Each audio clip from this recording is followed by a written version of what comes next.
নারীর সৌন্দর্য তার মেকআপে নয়, তার আত্মবিশ্বাসে।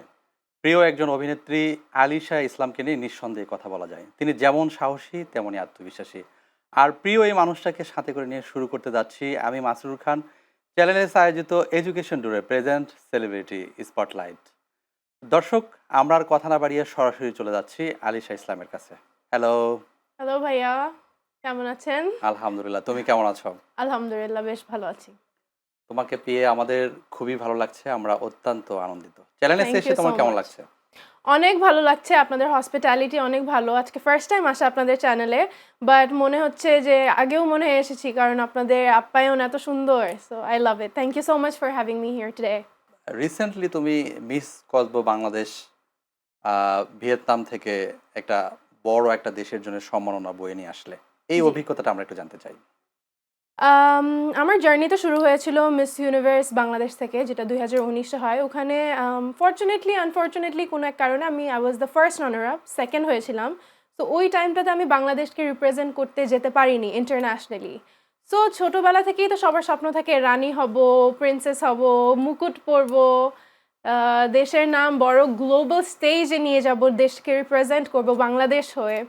সো একটা তো আমার জন্য এটা একটা এটা কি তোমার একটা ড্রিম ছিল, ছোটবেলা থেকে ড্রিম? অবশ্যই। এটা আমি ওয়াও! মনে করি কম বেশি সব মেয়েদেরই ড্রিম থাকে। আমার জীবনের অনেক বড় একটা স্বপ্ন ছিল। আচ্ছা, আচ্ছা। সো এই স্বপ্ন যখন আমার পূরণ হলো, আমি তো I was like top of the world. আমি ক্লাউড 9 এ আমি তো খুশিতে পাগল হয়ে যাচ্ছিলাম। এট দ্য সেম টাইম এটা কিন্তু অনেক বড় একটা রেসপন্সিবিলিটি। কারণ আমি যেমন ওখানে নিজেকে দেখাবো, নিজেকে ক্যারি করব, ওভাবেই কিন্তু ওরা আমাদের মানুষ আমাদের দেশটাকে দেশকে চিনবে, জানবে। দেশকে চিনবে, দেশকে জানবে, ওভাবেই দেশকে জাজ করবে। সো এটা একটা অনেক বড় রেসপন্সিবিলিটিও কিন্তু। সো নার্ভাস ছিলাম, বাট আমি অনেক বেশি কনফিডেন্ট ছিলাম আমাকে নিয়ে, অ্যান্ড আমি অনেক এক্সাইটেড ছিলাম, অ্যান্ড এটা আমার ফার্স্ট টাইম নিজের দেশকে রিপ্রেজেন্ট করে। So I just knew that আমি আমার বেস্ট দিব। So I gave my best. এখন বাকিটা I got to learn so much. It was an amazing experience. কসবো বাংলাদেশে যখন তুমি প্রথম অ্যানাউন্সমেন্ট করেছিলে, জি। আলিশা ইসলাম কসবো বাংলাদেশ ফরম বাংলাদেশ, তখনকার এক্সপেরিয়েন্সটা কেমন ছিল? অনেক মানুষের মধ্যে যখন আলিশা ইসলাম 72টা দেশকে, হ্যাঁ। দেশ। আচ্ছা, আচ্ছা, ওখানে 72। 72টা দেশ থেকে মেয়ে এসেছে। তো ওখানে বাংলাদেশেও আমি। সো আমার তো অনেক প্রাউড লাগছিল। আচ্ছা, আচ্ছা। আমি তো প্রাউডে আমার বুক ফেটে যাবে, মনে হয় হার্ট বার্স্ট করবে এত। আমি তো বাংলাদেশ। আচ্ছা, আমার তো আচ্ছা। I love my country. এই জিনিসটা সত্যি। আমি যখন বিদেশেও যাই যদি কখনো মানে ঘুরতে, বিদেশের মাটিতে গেলে ফার্স্ট মাথায় এই জিনিসটা আসে যে আমি আমার দেশকে প্রেজেন্ট করছি। এটা সব হ্যাঁ। সময় আসে। আর আমি যখন ওইটা না প্রেজেন্টের বাহিরে আমি যখন ঘুরতেও যাই, আচ্ছা, আচ্ছা। আমি যদি ২ সপ্তাহ হয়ে যায় যে আমি দেশের বাইরে ছিলাম, আমি তারপর বাংলাদেশকে হোমসিক হয়ে যাই। আমি অনেক মিস করি। এবার একটু কম মিস করছিলাম, কারণ পুরো বাংলাদেশের মানুষের ভালোবাসা আমার সাথে ছিল। সো বাট এমনি যদি আমি ঘুরতে যাই, তখন আমি বেশি দিন ওভাবে করে আমার থাকতে ইচ্ছা করে আলিশা, না। আমরা তোমার কাজের প্রসঙ্গে একটু আসতে চাই। আমরা হচ্ছে যে তুমি তো MR9 করেছো জি, এবং সেখানে তোমার একটা ভালো একটা ক্যারেক্টার ছিল। জি। ভবিষ্যতে ফিল্ম নিয়ে কি ধরনের পরিকল্পনা বা নিজেকে কোথায় দেখতে চাও? সিনেমায় অবশ্যই দেখতে চাই। আ ভালো কোনো সিনেমা করতে চাই অবশ্যই। কারণ আমার ফার্স্ট সিনেমা MR9 অনেক ভালো, যেভাবে বলছেন অনেক বিগ বাজেট একটা সিনেমা ছিল। অনেক সুন্দর কাস্ট, অনেক সুন্দর স্টোরি, সুন্দর ক্যারেক্টার। সো অবভিয়াসলি চাবো যে পরেও যদি কোনো সিনেমা করি, ওই সিনেমাটাও যাতে ওই সেম লেভেলের বা কাছাকাছি ওরকম হয়। কারণ না হলে তো মানুষ তো কথা বলার জন্য আছেই। প্রস্তুত। অডিয়েন্সদের কাছ থেকে যদি এই ধরনের ফিডব্যাক আসে যে আলিশা ইসলাম দেখতে আজ লাইক হলিউডের নায়িকা অ্যাঞ্জেলিনা জোলির মতো দেখতে, জি, তখন তোমার কাছে এটা প্রাউড ফিলের যে জায়গাটা, জি। মানে তোমার অনুভূতিটা তখন কেমন লাগে? She is also one of my favorite actress, এটা আচ্ছা। বলতে হবে। অ্যাঞ্জেলিনা জোলিকে আমরা সবাই অনেক, তার ক্যারেক্টার্স গুলো অনেক পছন্দ করি। তো ১-২ বার তো বলবো শুনেছি, এটা ফার্স্ট টাইম না, আগেও। ও তো আচ্ছা, এর অবশ্যই আগেও ভালো বলা লাগে। হয়েছে বা শোনা হ্যাঁ, হয়েছে। আমার জার্নিতে যখনই আমার পিকচার্স-টিকচার্স কোনো শুট-টুটের আপলোড হয়, সো আই থিংক কিছু হালকা আছে আমার চেহারায় মিল, তো তখন বলে। সো অবভিয়াসলি অনেক ভালো লাগে। তোমার বাহ্যিক সৌন্দর্যের দিকে আমরা একটু আসতে চাই। জি। সুন্দর স্কিন কেয়ার কিভাবে মেইনটেইন করো?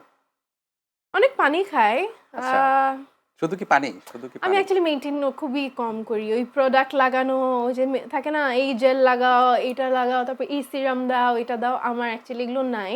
কিন্তু একটা বিষয় আছে, ধরেন আমি কমলা খাচ্ছি, কমলা লাগিয়ে ফেললাম চেহারায়। আমি একটু কলা খাচ্ছি, আমি কলাটা দিয়ে দিলাম চেহারায়। আমি যা খাবো, খাওয়ার সাথে ওইটাই আমি আমার শরীরে মেখে ফেলি। সো এটাই আমার তোমার ব্যাগে সবসময় কি থাকে? কি রাখো তুমি? ব্যাগে।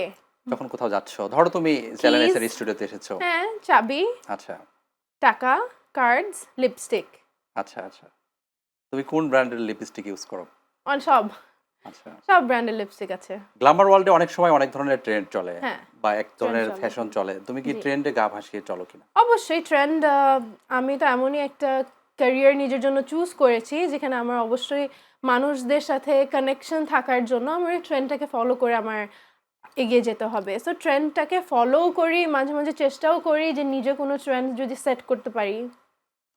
তোমার ফুড হ্যাবিট সম্পর্কে জানতে চাই। তুমি কোন ধরনের ফুড হ্যাবিটে মানে নিজেকে গড়ে তুলেছো? কি ধরনের খাদ্যাভ্যাস আমি তোমার? সব খাবার খেতে পারি, সব। I am a foodie, I love food. But আমি রিসেন্টলি জানতে পেরেছি যে আমার চিংড়ি মাছে অ্যালার্জি। সো আচ্ছা। এটা আমার মনটা অনেক কষ্ট দিচ্ছে যে আমি চিংড়ি মাছ আর খেতে পারছি না। কারণ খেলে আমার অনেক এক্সট্রিম অ্যালার্জিস হয়ে যায়। এছাড়া আই লাভ ফুড, আমি সব ধরনের খাবার খেতে পছন্দ করি। যে নারী ভালো চুল বাঁধতে পারে সে রান্না করতেও পারে। তোমার আজকের চুল বাঁধাটা কিন্তু আউটস্ট্যান্ডিং, অসম্ভব সুন্দর আমি লাগছে। বেঁধেছি কিন্তু। আচ্ছা, হ্যাঁ, রান্না করতে পারো নিশ্চয়ই। রান্নাও করতে পারি। তোমার রান্নার আমি হাতটা কেমন? সেলাই করতে পারি, আমি রান্না করতে পারি, আমি ছবি তুলতে পারি, আমি হাঁটতে পারি, আমি গান গেতে পারি, আমি নাচতে পারি, আমি সব করতে পারি। ওহ আমি ওয়াও! অভিনয় করতে পারি। গানের প্রসঙ্গ যখন আসলো, অডিয়েন্সদের জন্য এক লাইন গান গেয়ে শোনাও। সাকিব খানের মুভি বা ছবি যেকোনো একটা গান তুমি গেয়ে শোনাতে পারো। এক লাইন জাস্ট দর্শকদের জন্য। তুমি কোন শহরের মাইয়া গো, লাগে উড়াধুরা, তুমি কোন শহরের মাইয়া গো, লাগে উড়াধুরা। ওয়াও! তোমার বডি পার্টের কোন জায়গার জন্য তুমি সবচেয়ে বেশি প্রশংসা পেয়েছো বা তোমার নিজের কাছেও যেটা ভালো লাগে? আমার চুল। Hair style? না, হেয়ার স্টাইল না, আমার চুল। এখন তো আচ্ছা। মানে কি বলবো, অনেক কম আছে। আলহামদুলিল্লাহ যতটুকু আছে ভালো আছে। বাট যখন আমি টিনেজে ছিলাম, when I was 14, 15, আমার চুল এত লম্বা ছিল আর এখনকার 4 ডবল ছিল। অনেক চুল ছিল আমার মাথায়। আমার ইভেন আমার গ্র্যান্ড প্যারেন্টসরা এটা বলতো যে একটা কেচি এনে মাঝখান দিয়ে ওকে ফুটা করে দে। আচ্ছা, আচ্ছা। যাতে চুলটা কম আচ্ছা, আসে। আচ্ছা। কারণ অনেক চুল ছিল আমার। সো আমি ছোটবেলা থেকে অনেক চুলের প্রশংসা না, আই পেয়েছি। লাভ ইউর হেয়ার স্টাইল, খুব ভালো লাগছে, খুবই থ্যাংক ভালো ইউ। লাগছে। তুমি যখন গ্রামে যাও তখন গ্রামে গিয়ে গ্রামের অনেক মানুষ তোমাকে দেখতে আসে বা হুম, অনেক মানুষ হয়তোবা তোমাকে লুকিং করে, ফাইন্ড আউট করে। হ্যাঁ। গ্রামে গিয়ে কি গ্রামের ভাষায় কথা বলো না তুমি এখন যেভাবে কথা বলছো? আমার একটা অনেক মজার বিষয় আছে। সো আমার যখন আমি ঢাকায় থাকি হুম, আমি হুম, হুম। এভাবে বলছি। বাংলা বলি যেভাবে, ইংলিশ বলি যেভাবে ওইটাই। আমি যখন আমার নানি, খালা, মামি ওদের সাথে দেখি আমি একেবারে ফ্যামিলির একদম মানুষের ওদের সাথে? মতন আচ্ছা, আচ্ছা। দিনাজপুরিয়া ভাষায় কথা বলি। আবার আমার কিছু বন্ধু-বান্ধব আছে যারা হচ্ছে আচ্ছা, আমরা চিটাগং, আমরা একটু কক্সবাজার, একটু এই যে দিনাজপুরের আসবেই না। ভাষা, একটু এই দিনাজপুরের যে ভাষা আমরা আসে না। দর্শকদেরকে আজকে এই প্রোগ্রামের মাধ্যমে একটু আলী অনেক শাহ ইসলামের কাছ ডিফিকাল্ট। থেকে একটু দিনাজপুরের ভাষা আমরা একটু ট্রাই করব। আমার সাথে কেউ যদি দিনাজপুরে, যেমন আপনি তো উত্তরবঙ্গের, রাইট? জি, জি, জি। আমার দেশের বাড়ি বগুড়া। হ্যাঁ, আপনি পারেন কিছু? আমি আমার অঞ্চলের ভাষা বলতে পারি। বলেন না একটু কিছু। কি ব্যাপার? ক্যাঙ্কা আছু? মুই তো ভালো আছি। তুই কেমন আছি? তোকে তুই অনেক কেমন আছি? তোকে অনেকদিন পর দেখলাম। তোকে আসে না দেখি আসলে মোর খুব অনেকটা। ভালো লাগেছে। আচ্ছা, হ্যাঁ, গুড। এরকমই কিছু। কিন্তু আমাদের উত্তরবঙ্গের কি তুই তারা কি করে বলে, রাইট? এমনিতেই অ্যাস্থেটিক সেলুন গুলোতে যখন তুমি যাও, তুমি কি জি। ধরনের কাজ করো? হাইড্রা ফেসিয়াল করতে পারি। আচ্ছা, আমি আচ্ছা। আমি অ্যাকচুয়ালি ফেসিয়ালও করিনি। আমি বছরে মনে হয় একবার ফেসিয়াল করতে পারি। আপনি পার্লার গুলাতে যেয়ে চেক করতে পারেন। I don't go to parlours or salons. আমি মোস্টলি যাই যে আমার নেইলস করতে হবে যখন, পেডিকিউর, ম্যানিকিউর করতে যাই এটাই। আর মাসাজ নিতে যাই। I love massage. সো সালনে তো না, মাসাজ সেন্টারে আলাদা যাই। বাট হেয়ার অয়েল মাসাজ বা একটু শোল্ডার মাসাজ করালাম বা একটু আচ্ছা। হাতগুলা একটু ধুইলাম, একটু ম্যানিকিউর করলাম। এর চেয়ে বেশি ওই যে এরকম না যে একটু বিউটি করলাম, তোমার এসব করিনি। দেশের বাইরে ভ্রমণের সবচেয়ে সুন্দর জায়গা কোনটা? যেটা তুমি পছন্দ করো? সবসময় যেখানে বারবার যেতে চাও? আমার অ্যাকচুয়ালি অনেক সুন্দর লেগেছিল ভেনিস। ভেনিস শহর ভেনিস অনেক অনেক সুন্দর। সুন্দর। ইভেন আচ্ছা। আমস্টারডামও অনেক সুন্দর লেগেছিল। বাট ভেনিসটা বেশি ভালো লেগেছে আমার। কারণ ওখানে একটা সাইড আছে সিটি টাইপ, আরেকটা আছে পুরা পানির দেশ। আমরা তো সবাই জানি নৌকা দিয়ে ভ্রমণ করতে হয়। ইভেন আমার একটা ইনস্টাগ্রামে ভিডিও আছে যে আমি একলা বোটের মধ্যে ঘুরে বেড়াচ্ছি। অ্যান্ড আশেপাশের যে বিদেশিরা ছিল, ইউরোপিয়ানরা ছিল, ওরা চিল্লায় উঠতেছে ব্রাভো, ব্রাভো। কারণ আমি তো তখন আরো ছোট। তুমি বাংলাদেশের কোন জায়গাটা পছন্দ করো? বাংলাদেশের কক্সবাজার পছন্দ আচ্ছা, করি আচ্ছা। আমি। হ্যাঁ, অনেক বেশি। আর চিটাগং পছন্দ করি। তারপর দিনাজপুর পছন্দ করি। তো দর্শকদের জন্য নেক্সট তোমার কি ধরনের প্রজেক্ট থাকছে? যে কি ধরনের কাজ তুমি দর্শকদেরকে উপহার দিতে চাও? আমি ইন্ডাস্ট্রিতে ঢোকার সাথে আমার মাথায় এটাই ছিল। অবশ্যই সিনেমা করব, মডেলিং করব, সবই করব। বাট আমি অলওয়েজ অলরাউন্ডার হতে চেয়েছি যে আমি যাতে সব কাজই করতে পারি। আমি কিন্তু মেবি জানা নাই আমি রিসেন্টলি ডিজেইং শুরু করেছি। আচ্ছা, আচ্ছা, আচ্ছা। হ্যাঁ, আমি as a fashion show choreographer হিসাবে স্টার্ট করেছি আমার জার্নি। সো এই ২ টা কিন্তু অলরেডি আমার লাস্ট ইয়ারের নতুন জার্নি যেটা এড হয়েছে। এই বছরে আমার ইচ্ছা আছে যে আ আমি কিছু গানের অ্যালবাম রিলিজ করব। আচ্ছা। উম একটু মিক্স থাকবে, একটু ফিউশন টাইপ গান থাকবে। কারণ এখন যেহেতু জেন জির তাহলে সময় তাহলে হয়েছে। তুমি তো একজন মাল্টি ট্যালেন্টেড একজন ইচ্ছা অ্যাক্ট্রেস আছে। বলতে আমার পারি, মনে মডেল হয় বলতে আল্লাহ পারি, ২ টা সিঙ্গার হাত বলতে দিয়েছে, পারি। ২ টা পা দিয়েছে, একটা হুম। মাথার মধ্যে বুদ্ধি দিয়েছে। তো কেন আমি নিজেকে সীমিত রাখবো? আমি সবকিছু এক্সপ্লোর করব। আমার গ্লোবালি এটা আমার ফার্স্ট টাইম বাংলাদেশকে রিপ্রেজেন্ট করতে গিয়েছিলাম। বাট আমার ইচ্ছা আছে অ্যাজ এ আর্টিস্ট হিসাবে, অ্যাজ এ মডেল হিসাবে কিন্তু আমি প্যারিস ফ্যাশন উইক করেছি। আমি ইন্ডিয়ার মধ্যে গোয়া ফিল্ম ফেস্টিভাল করেছি। লাস্ট সো তুমি কসবো ভিয়েতনাম থেকে আসলে। ভিয়েতনামে করেছি। সো আমার ইন্টারন্যাশনালি কিন্তু প্রজেক্টস বেশ আছে। কিন্তু আমি আরো করতে চাই, রাইট? আমি আলিশা, তুমি যখন এক্সপ্লোরের কথা বলছিলে তখন আমরা একটু এক্সপ্লোর করতে চাই তোমার ফার্স্ট লাভটা কেমন ছিল এবং ফার্স্ট ব্রেকআপটা কেমন ছিল? আমার তো একটাই লাভ, ফার্স্ট লাভ যেটা বলছেন। সো আচ্ছা, আচ্ছা, আমার একটাই প্রেম ছিল, ছোটবেলার প্রেম যেটা আমি ৬ বছর করেছি। আচ্ছা, সো তারপর ৬ বছর এটা প্রেম করার পর আমাদের অ্যাকচুয়ালি মিউচুয়াল ব্রেকআপ হয়। আমাদের কোনো এরকম না যে কোনো ঝগড়াঝাটি আচ্ছা, আচ্ছা। বা কোনো ভুল বুঝাবুঝির মিউচুয়ালি কারণে। ব্রেকআপ হলে কি সেটাকে আবার কামব্যাক করার সুযোগ আছে কিনা? কামব্যাক বলতে ভাইয়া এটা তো মেন্টালিটিটা আমার নাই আসলে। প্রেমের দিকে আমার ইচ্ছাটা খুব কম। কারণ আমি যে জিনিসটা করি আমার বেস্ট দিয়ে করি, রাইট? তো আমি তো প্রেম করলেও আমার বেস্ট দিয়ে প্রেম করার চেষ্টা করব। আর ওই বেস্ট তার মানে প্রেমটা তুমি তো তোমার আমার মধ্যে বেস্ট এখন দিয়ে নাই। করেছো। যখন করেছো হ্যাঁ, তখন বেস্ট অবশ্যই আমার দিয়ে করেছো। বেস্ট না দিয়ে করলে আমরা ৬ বছর তোমার ধরে প্রাক্তন যদি ফিরে আসতে চায়, যদি আবার তোমার লাইফে কামব্যাক করতে চায়, সেক্ষেত্রে না, আমরা তুমি তাকে আছি, আমরা কিভাবে মাঝে, মাঝে। না, নিতে চাও? আমাদের অবশ্যই এই বিষয়ে তো কথা হয়েছে। কারণ আমাদের ব্রেকআপেরও তো অনেক দিন হয়ে আচ্ছা, গিয়েছে। আচ্ছা, আচ্ছা। তো এই বিষয়ে কথা হয়েছে। কিন্তু কাম ব্যাক করার চান্সেস নেই ভাইয়া। আমার মনে এখন ওই ভালোবাসাটা নাই। আমার ভালোবাসা আমার কাজ, আমি নিজে, আমি আচ্ছা। নিজেকে নিয়ে ব্যস্ত থাকি। আমার ২ টা বিড়াল আছে। আমি বিড়ালদেরকে নিয়ে ব্যস্ত থাকি। সো আমার কোনো ছেলের প্রতি যে ভালোবাসা এই সেই এটার আমার কোনো ইচ্ছা-টিচ্ছা নাই। এখন বর্তমানে তোমার বয়ফ্রেন্ডের সংখ্যা কত? বয়ফ্রেন্ড নাই সংখ্যা কত আবার? কোনো বয়ফ্রেন্ড নেই? থাকলে না সংখ্যা হবে। একটাও তো নাই। অডিয়েন্স কি এটা বিশ্বাস করবে? আমি বুঝতে পারছি না। অডিয়েন্স বিশ্বাস করবে কিনা আমি জানি না। অডিয়েন্সেরও জানাই আছে আমার কোনো বয়ফ্রেন্ড নাই। আমার আচ্ছা, আসলেই আচ্ছা। কোনো বয়ফ্রেন্ড-টয়ফ্রেন্ড নাই। আর আমি ডাইরেক্ট চিন্তা করেছি যখন অ্যাকচুয়ালি প্রেম করার ইচ্ছা থাকবে তখন বিয়ে-টিয়ে করে তখন প্রেম করব। এখন আমার তুমি কোনো তোমার ২ টা বিড়ালের কথা বলছিলে। হুম। তাদের নাম কি, কি? একটার নাম ডিওর, একটার নাম ডোরা।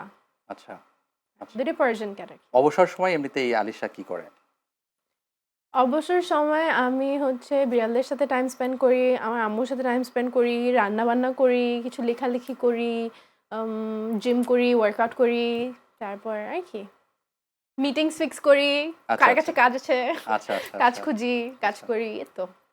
আ মানে নিয়ার ফিউচারে কোন ধরনের ক্যারেক্টারে কাজ করতে চাও? যেটা তুমি এখনো করোনি বা যেটা তোমার হুম। ড্রিম ক্যারেক্টার, নিজেকে তুমি এই ক্যারেক্টারে দেখতে চাও বা এই ধরনের কাজ তুমি করতে চাও? একটু কঠিন প্রশ্ন হয়ে গেল কি? হ্যাঁ, আচ্ছা। কোন ধরনের ক্যারেক্টারে দেখতে চাই? সেটা দেবদাস হতে পারে। হ্যাঁ, সেটা হলো দেবদাস। পারো। আচ্ছা, আচ্ছা। পারোর ওকে। ক্যারেক্টার বা চন্দ্রমুখীর ক্যারেক্টার কিছু একটা এরকম ক্যারেক্টার করলাম। আমাদের দেশে তোমার প্রিয় পরিচালক কে? যার কাজ তোমার পছন্দ বা তুমি তার সঙ্গে কাজ করতে চাও? এটা এই অ্যান্সারটা দেওয়া একটা প্রিয় বলা তো যায় না। সবাই ভালো, সবার কাজই এখন সুন্দর হচ্ছে।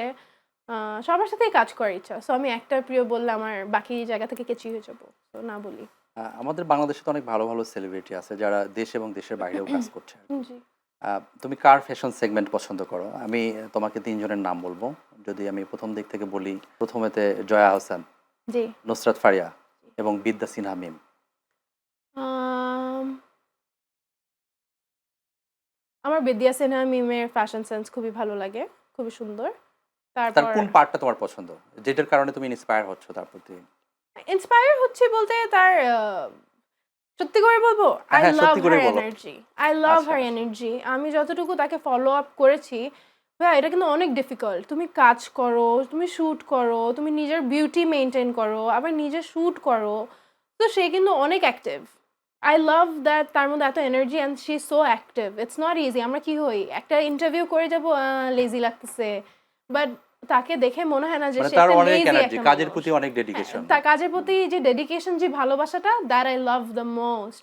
কারণ আমি তাকে দেখি বোঝা যায় তো যেটা সে পার্সোনাল একটা শ্যুট করলো, একটা বিহাইন্ড দ্য শ্যুট নিলো, অ্যাকচুয়াল কাজের একটা কাজ করলো, মানে যে পোস্ট কাজটাই কাজ করুক যে করলো, কাজটাই করুক সেটা কাজের মতো দেখার কাজের মতো একটা মতন কাজ আর করে। কি। সো আর অনেক ডিফিকাল্ট ভাইয়া এসব। নিজেকে মেইনটেইন করাও তো আমাদের জন্য অনেক একটা মাস্ট একটা কাজ, রাইট? এটা তো আমরা অবহেলা করতে পারবো না যে করলাম না। আমাদের তো মাস্ট, আমাদের চুলের মধ্যে স্প্রে যায়, এটা টেক কেয়ার করতে হয়, স্কিন টেক কেয়ার করতে হয়। সো এত কিছু যে মেইনটেইন করে আবার এত সুন্দর করে কাজ করে। I love that she is very hard working. আমার হার্ড ওয়ার্কিং কখনো মানুষ কি খুবই কাজ ভালো করতে লাগে। গিয়ে তার সঙ্গে তোমার দেখা হয়েছে, কথা হয়েছে? হ্যাঁ, আমাদের অনেকবারই দেখা হয়েছে। কাজের মাধ্যমে দেখা হয়েছে, কখনো মিটিং এ দেখা হয়েছে, এভাবে দেখা হয়েছে। আলিশা কি বই পড়তে পছন্দ করেন?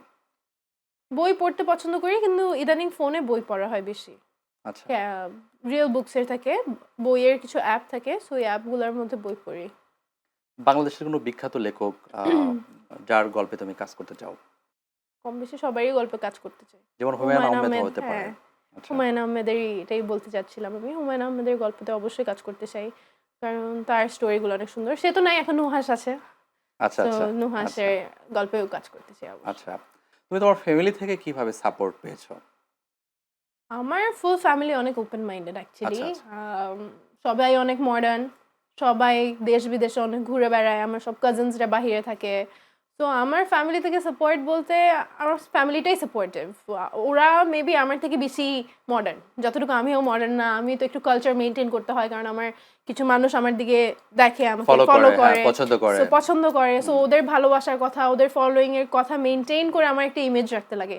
আমার ফ্যামিলি তো আর সেলিব্রিটি না বা আচ্ছা আচ্ছা কোনো আচ্ছা লাইমলাইটে নাই, তো ওরা তো ধুমায় মজা করতে থাকে। ওদের লাইফ আরো আমার থেকে মেবি অনেক বেটার। তো আমার ফ্যামিলি থেকে সাপোর্ট অলওয়েজ করেছে, যাই করতে যাই অলওয়েজ সাপোর্ট করে। তুমি যখন বিকিনি পরে ভিয়েতনামে যখন তুমি র্যাম্পে হাঁটলে, যখন অ্যানাউন্সমেন্ট করছিলে আলিশা ইসলাম ফর বাংলাদেশ, আমি হ্যাঁ। অবশ্যই প্রোগ্রামটা দেখেছি। জি। এই যে বিকিনি পরার যেটা এক্সপিরিয়েন্স তোমার কাছে মানে আনকমফোর্ট ফিল করেছো কিনা? হুম, আসল কথা হচ্ছে, বুঝতেই তো পারছেন মনে হয় এতটুকু আচ্ছা ইন্টারভিউর মধ্যে যে আমি নিজেকে খুবই ভালোবাসি, আচ্ছা আচ্ছা রাইট? আচ্ছা তো আমি তো নিজেকে ভালোবাসি বলতে আমি আমার চুল থেকে শুরু করে পায়ের নখ পর্যন্ত, আমার বডি, আমার চেহারা, আমার সবকিছু আমি অনেক ভালোবাসি। সো বিকিনি পরে মেবি আউটফিটটা একটু ছোট ছিল, আচ্ছা আচ্ছা কিন্তু বডিটা তো আমার।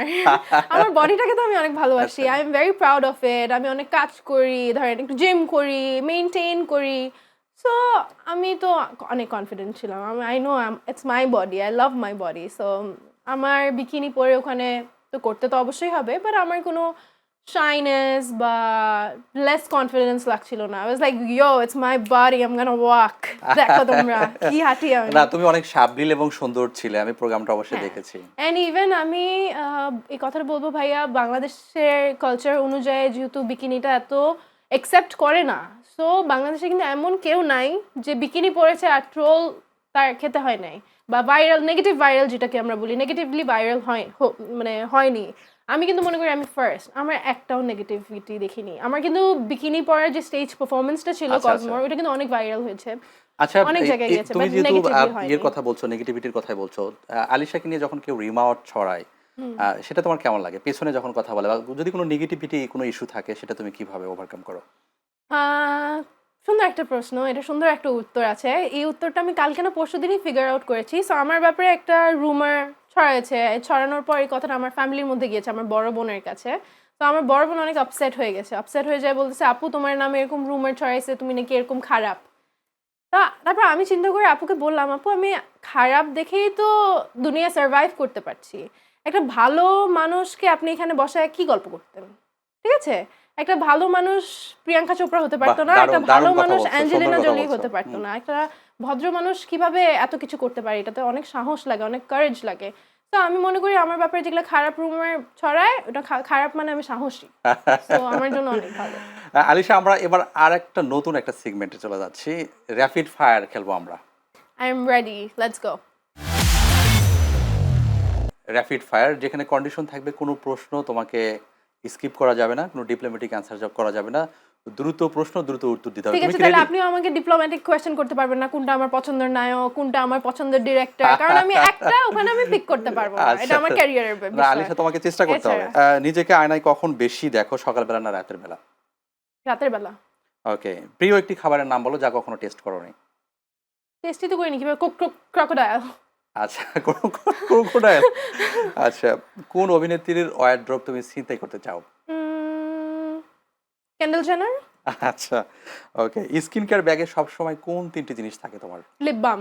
আচ্ছা, আ ৩টি লিপ বাম থাকে, পারফিউম থাকে অ্যান্ড মেবি একটা হেয়ার ব্যান্ড থাকে। আচ্ছা। এগুলো প্রোডাক্টস, হ্যাঁ, just products. Sunscreen or night cream? Sunscreen. Heavy makeup না no makeup look? Light makeup, no আচ্ছা। Makeup makeup. এখন পর্যন্ত সবচেয়ে দামি যে উপহারটা নিজেই নিজেকে দিয়েছো? বলবো হ্যাঁ, বলো শুনি আমরা, দর্শকরা একটু শুনুক। জায়গা। জায়গা? আ তোমার বিউটি রুটিনে কোন ৩টি জিনিস অপরিহার্য? যেটা তুমি সবসময় করো আরকি, প্রতিদিন যেটা করো? সানস্ক্রিন মাস্ট আমি লাগাই, নাইট ক্রিম আমি মাস্ট লাগাই, আর এই লিপ বাম আমি মাস্ট ইউজ করি। আচ্ছা। ইন্ডাস্ট্রিতে সবচেয়ে তোমার কাছের বন্ধু কারা? এই শো এর মাধ্যমে, অনুষ্ঠানের মাধ্যমে তাদেরকে তুমি কি বলতে চাও?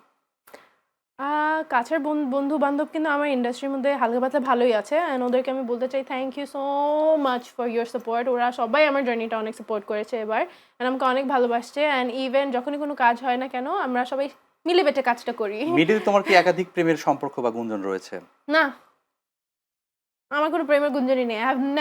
I have never dated a hero or a model or a designer or a choreographer. আমার কারোর সাথে কোনো গুঞ্জন নেই। অসম্ভব সুন্দর র‍্যাপিড ফায়ার তুমি খেলেছো। খুবই ভালো লেগেছে। Thank you. আমরা একেবারে অনুষ্ঠানের শেষ পর্যায়ে দর্শকদের উদ্দেশ্যে যদি তুমি কিছু বলতে চাও? দর্শকের উদ্দেশ্যে আমি এটাই বলবো যে আপনাদের ভালোবাসার কারণেই কিন্তু আজকে আমি যতটুকু জার্নিতে আগাতে পেরেছি অতটুকু এগিয়েছি। So keep loving me, keep supporting me. আমার জন্য অনেক অনেক দোয়া করবেন। আর আপনাদের জন্য অনেক অনেক ভালোবাসা। I love you. দর্শক, আমরা জমজমাট একটা আড্ডা দিলাম। অত্যন্ত চমৎকার একটা সময় কাটলো। এই সময়ের অত্যন্ত জনপ্রিয় একজন অভিনেত্রী, চিত্রনায়িকা, মডেল আলিশা ইসলামের সঙ্গে। আমরা দেখতে দেখতে একবারে অনুষ্ঠানের শেষ পর্যায়ে চলে আসছি। এখন আমাদেরকে বিদায় নিতে হচ্ছে। আবার দেখা হবে, কথা হবে। ভালো থাকবেন সবাই। আল্লাহ হাফেজ।